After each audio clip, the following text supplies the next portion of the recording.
So, after the trauma of watching Melania the movie, I decided to give another documentary a go. This time, it's Finding Harmony, the documentary about King Charles III.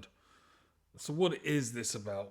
Well, it's actually about King Charles's philosophy about the environment and man's relationship to the environment. He calls it harmony.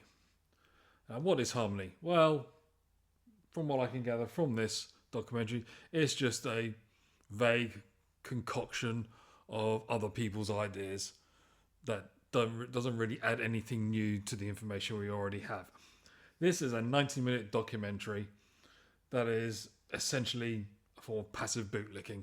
It is an absolute glazing of the king, trying to paint him out to be this great ecological philosopher whose idea is really shaping the way we look at the natural world. It's 90 minutes that felt like 3 hours. This film is almost as empty as the Melania movie. Not quite. This does provide some information. There are a couple of interesting things, but it is essentially a glazing operation to make the king look like some great modern thinker. So how does he describe harmony? Well, he describes harmony as being the ideas about how humanity and nature should coexist.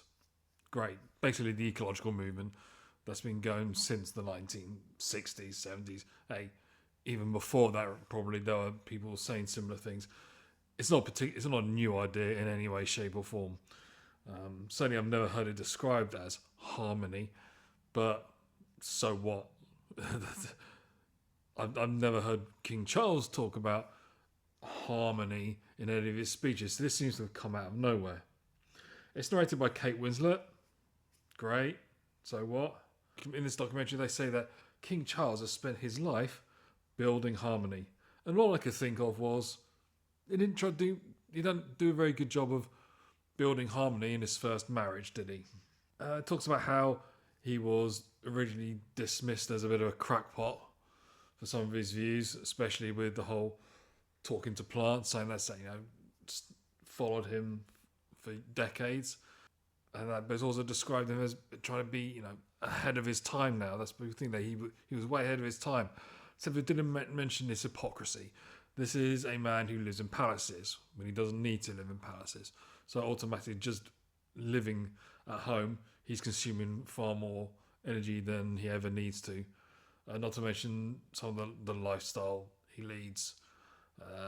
For example, it's well known he's often taken helicopter rides to short distances, only tens of miles for various public events when he could have easily taken a train.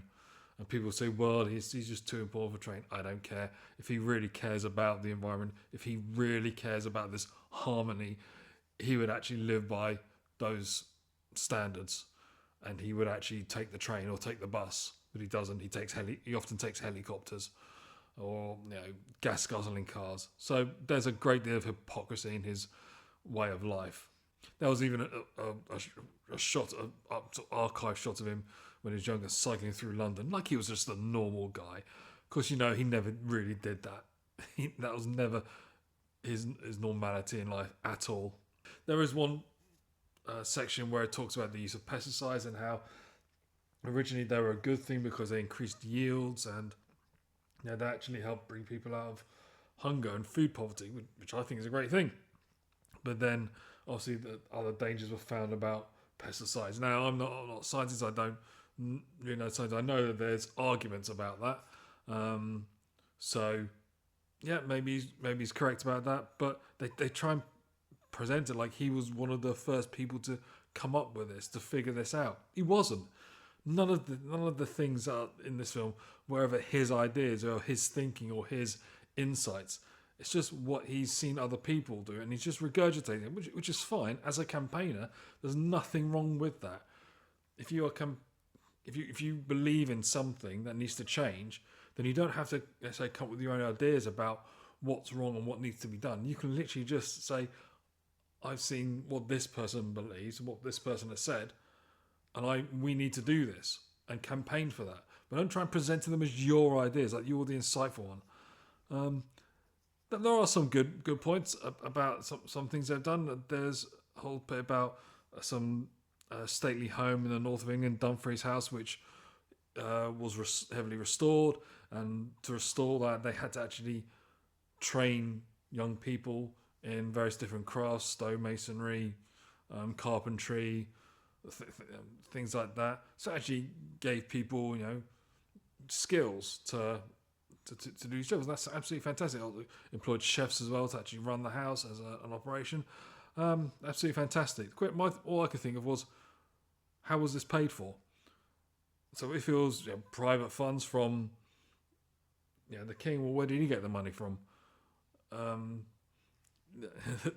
royal family gets £500,000 a year from the UK taxpayer in various different ways. So did it come from that money? In which case, should it be classed as public? And also, the other thing is, if it was just direct public money, what's the arrangements for access? Now, it did say that the gardens are free and open to the public, but what about the house? I mean, the house was restored as well. So, what's the arrangements for access to that?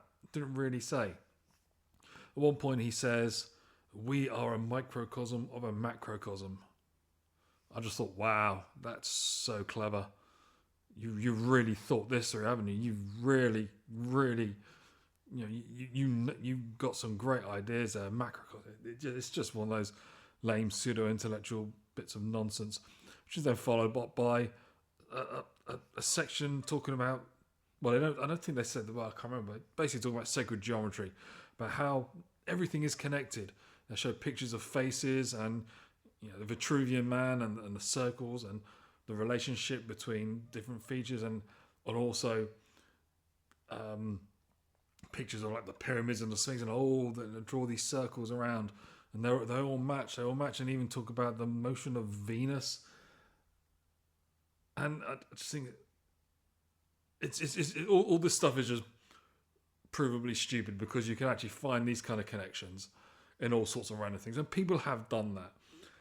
So it's meaningless. It's drawing these squiggles on pictures and saying, "Oh, look, these squiggles on this picture are the same as these squiggles on a picture of something completely different. Therefore, everything's connected."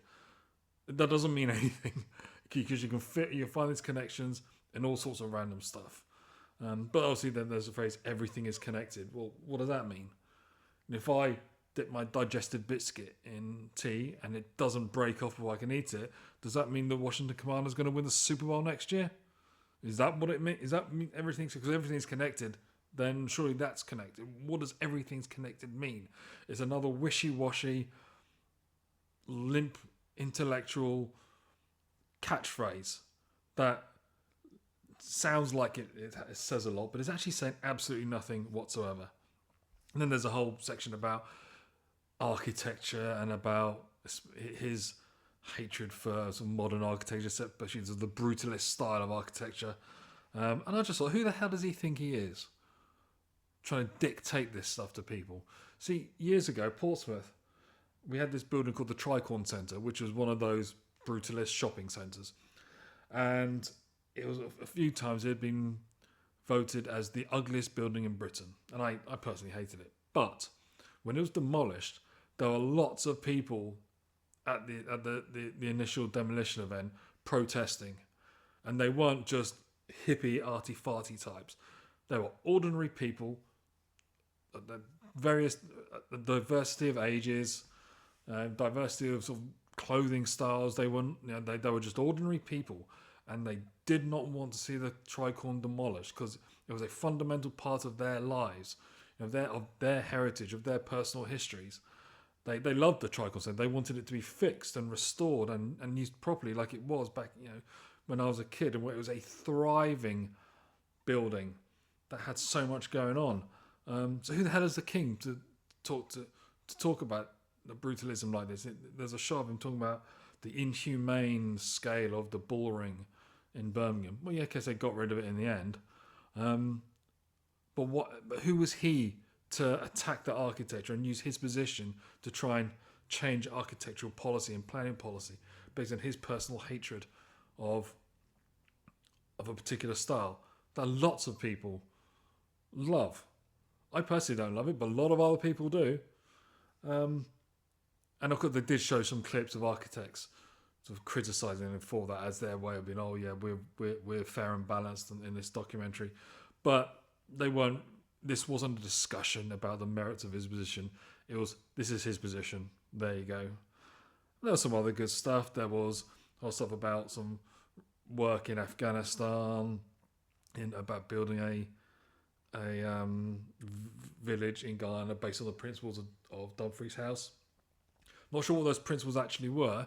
They didn't really describe any principles, but in this project in Guyana, they built village or villages with houses, all the services like water and sanitation and schools. Think, okay, so they just built a village.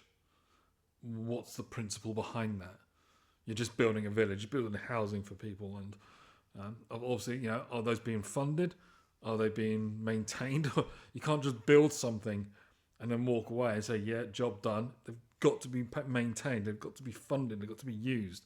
Oh, and there was on More Glazing where he was described as the world's greatest convener of people. Like King Charles is the one who does all the work to get various conferences and events together. He doesn't. He often isn't even the one who's suggesting them. They're suggested for him. He'll say yes or no, and they get done.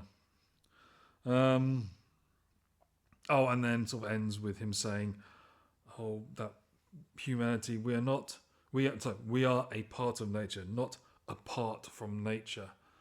Again, just like everything is connected. It's just one of these lame, shallow, fake intellectual statements that doesn't say anything, doesn't provide anything new. It's been set up 1 billion times before and has had no effect. This documentary is 90 minutes long, but it just felt so much longer. While the Melania movie is a completely worthless thing, in many ways it has, compared to this, it has worth. Even though there's sort of more information in Finding Harmony about what the king believes, there's more entertainment in the Melania movie. It really is. And this, it just tells you, yeah, he believes in sort of generic environmentalism and some parochial ideas about architecture. There was a visit to Poundbury trying to say, oh, isn't this a great idea? And I just thought, it all looks fake and dull, whatever. I've never been to Poundbury. I've only ever seen videos of it. So, is Finding Harmony worth watching? Nope, absolutely not. It's just another bit of Amazon bootlicking for the king. There was some argument about the release of this film was something that was clashing with the recent Melania. I think that caused a bit of an issue, especially at the Kennedy Center, I believe. But no, who cares? Who really cares? This is not worth watching. Don't bother. It's just a really, really dull bit of glazing. Not as pathetic as Melania, but still pathetic. So, Finding Harmony, give it a miss.